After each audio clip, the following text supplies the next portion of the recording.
Pour les tapirs malais, comme pour bon nombre d'espèces animales, la première mise en contact est cruciale. Elle détermine souvent le type de relation que les individus vont avoir par la suite. On a reçu une femelle il y a quelques semaines maintenant qui s'est adaptée à son nouvel enclos, son nouveau box, mais pour l'instant toute seule, donc on a sorti en alternance avec notre mâle.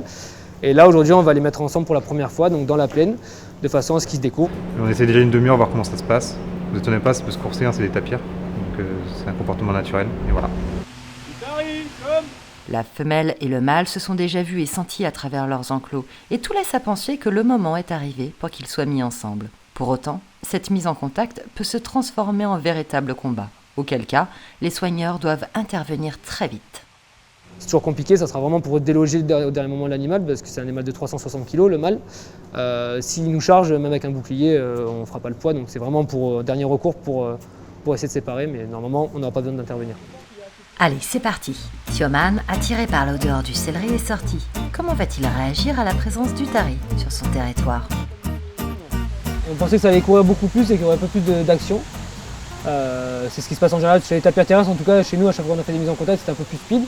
Là, notre mâle montre beaucoup de calme, donc c'est cool. Pour l'instant, ça se passe bien. La femelle, encore très jeune, n'intéresse en effet que très peu le mâle, d'habitude plus entreprenant. Les vocalises du tari traduisent malgré tout une forme de stress et au bout d'une demi-heure, Tioman devient agressif avec elle. En fait, on pensait que tout se passait bien. Le mâle a changé de comportement complètement. En fait, il a essayé de la bloquer dans le bassin, il a bloqué dans des coins et il lui mettait des coups de tête et il essayait de la mordre au niveau des pattes. Il faut les séparer avant de retenter, dans les semaines à venir, une nouvelle mise en contact.